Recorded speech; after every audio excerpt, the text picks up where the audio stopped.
um rei, uma moeda e uma montanha. Sabe, à primeira vista, isso soa como elementos de um conto antigo, né?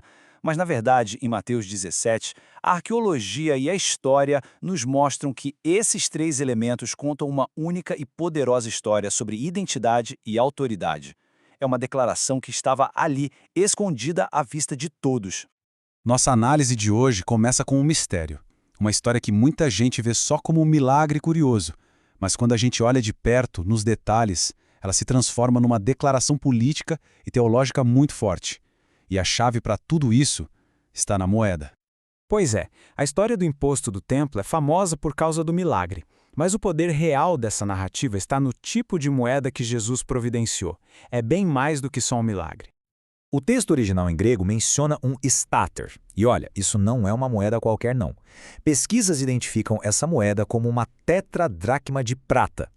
Era uma peça que valia exatamente 4 dracmas, e como a gente vai ver, carregava um significado político gigantesco. Para a gente entender a importância disso, precisamos voltar um pouco no tempo. No Império Romano, o direito de fazer moedas de prata era um privilégio exclusivo de Roma. Era um símbolo de soberania, de poder. As autoridades locais, elas só podiam cunhar moedas de bronze, de valor bem menor. A prata era, literalmente, a moeda do poder. Então, o ponto principal é este. Ao providenciar milagrosamente uma moeda de prata, Jesus não estava só resolvendo um probleminha financeiro. Ele estava fazendo uma declaração sutil, mas extremamente poderosa. Uma declaração de autoridade sobre o sistema de Roma e sobre o sistema do templo. A questão é, de onde vinha essa autoridade toda? Bom, para entender a autoridade por trás da moeda, o capítulo nos leva primeiro para o topo de uma montanha. Vamos mergulhar na transfiguração e ver como essa ideia se desenvolve. A geografia aqui é super importante. A tradição fala do Monte Tabor, mas muitos estudiosos, olhando a geografia bíblica, acreditam que o cenário real foi o majestoso Monte Hermon. Pensa numa montanha que domina toda a paisagem, um palco simplesmente grandioso para uma revelação divina. E nesse palco aparecem duas figuras gigantes do Antigo Testamento. Moisés, que representa toda a lei, e Elias, que representa todos os profetas. A presença deles ali é como um testemunho formal, dizendo: aquele que está entre nós é o cumprimento de tudo que Deus revelou até hoje. E então vem o testemunho final, o mais importante de todos.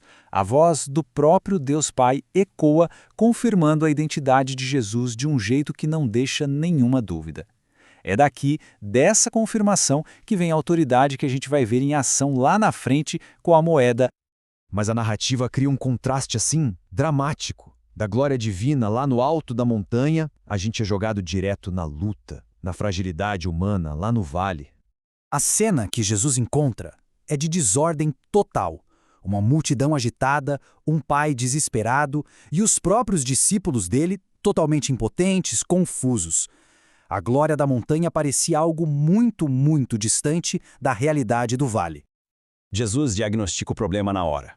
Não era falta de poder, mas sim falta de fé.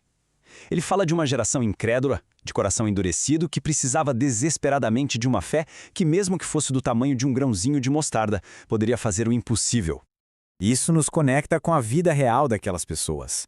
As escavações em Cafarnaum, que era o centro do ministério de Jesus, mostram casas bem simples, construídas com a rocha vulcânica escura da região.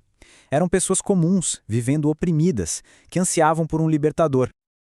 Ok, agora que a gente já entendeu a autoridade divina de Jesus lá na montanha e a necessidade humana lá no vale, podemos voltar para a questão do imposto e da moeda. O imposto em questão era a didracma, basicamente uma taxa anual de 2 dracmas que todo homem judeu pagava para a manutenção do templo. Era uma obrigação religiosa fundamental para eles. E quando Pedro é questionado sobre isso, a resposta de Jesus é simplesmente genial. Ele usa uma lógica universal. Os reis cobram impostos dos seus súditos, certo? Não da própria família. Os filhos do rei são isentos. Essa analogia ilustra o ponto teológico de Jesus de forma brilhante. Se o templo é a casa de Deus, e ele é o filho de Deus, então ele não é um súdito pagando imposto. Ele é o filho na casa do Pai. Por direito, ele está isento.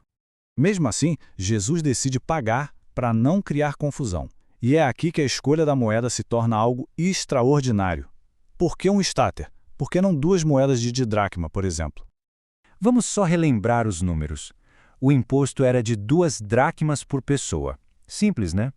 E o stater, aquela moeda de prata específica, valia exatamente 4 dracmas. Nem um centavo a mais, nem a menos. E aqui está o grande momento.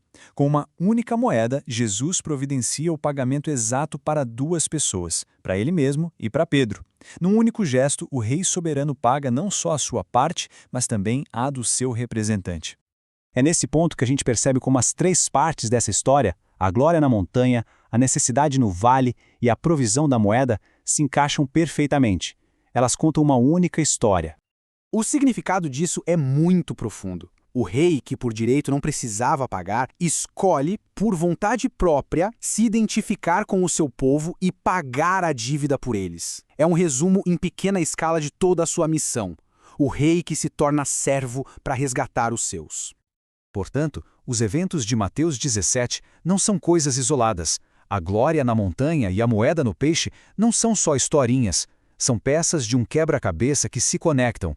E juntas, elas nos mostram a identidade e a missão do rei, apontando diretamente para a rocha da nossa salvação.